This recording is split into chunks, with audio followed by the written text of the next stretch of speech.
আসসালামু আলাইকুম প্রিয় সরকারি চাকরি প্রার্থী ভাই বোনেরা, আজকে আপনার নিয়ে এসেছি বাংলাদেশ নৌবাহিনী বেসামরিক যারা স্টোরম্যান অফিসার সহ সবগুলো পদ বা একটা পদও বাদ না, সবগুলো পদেরই পোস্টিং কোথায় হবে আপনারা এটা জানতে চান আমার কাছে। তো আজকের এই ভিডিওতে একটু আলোচনা করবো যে পোস্টিং কোথায় হবে, তাই ভিডিওটি অবশ্যই শেষ পর্যন্ত দেখবেন। আর স্টোরম্যান পদের পরীক্ষা পদ্ধতি এবং এটা নিয়ে আমার চ্যানেলে ভিডিও আছে, আপনি সেটা আমার চ্যানেলে গিয়ে দেখে নিতে পারেন, ঠিক আছে। তো সেই ভিডিওটা কিন্তু আমার চ্যানেলে আছে।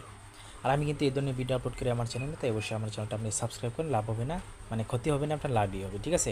আর বন্ধুদের শেয়ার করবেন, লাইক কমেন্ট করবেন, আপনার একটু কমেন্টটা বলে যাবেন, আর আমাকে একটু সাপোর্ট করবেন, ঠিক আছে।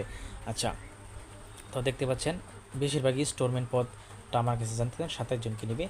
তো পোস্টিং কোথায় হবে ভাই? সবগুলো পদেরই পোস্টিং হবে আপনার আমি আপনাদেরকে আমার কথা না ভাই, এটা এটা মানে সার্কুলারে লেখা আছে, আমি আপনাদেরকে দেখিয়ে দিচ্ছি ভাই।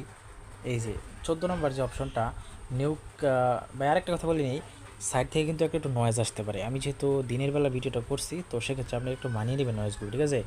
আচ্ছা, 14 নম্বর নিয়োগ বিজ্ঞপ্তিতে বর্ণিত শূন্যপদসমূহ প্রধান চট্টগ্রাম ও খুলনা নৌ অঞ্চলে অবস্থিত সংস্থা ঘাটির জন্য। এই প্রেক্ষিতে বর্ণিত পদসমূহে চূড়ান্তভাবে নিয়োগকৃত প্রার্থীগণ চট্টগ্রাম ও খুলনা নৌ অঞ্চলে নিয়োজিত হবেন।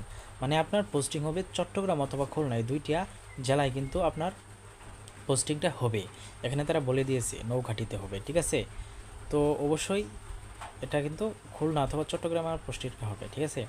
তো বন্ধুরা, এই তথ্য জানার মানে আপনারা কি উপকৃত হয়েছেন তথ্যটা জেনে? অবশ্যই আমাকে কমেন্টে জানাবেন, এবং আপনি যদি নতুন হতেন সাবস্ক্রাইব করে সঙ্গে থাকবেন, আমাকে একটু সাপোর্ট করবেন, কারণ আপনাদের জন্য এই কষ্টটুকু আমি করছি, তাই অবশ্যই মানে একটু সাপোর্ট করবেন দয়া করে। তো এই ছিল আজকে ভিডিওর, কোনো কিছু জানা থাকলে আমাকে অবশ্যই কমেন্টে আপনি জানাতে পারেন, ঠিক আছে। তো ধন্যবাদ সকলকে।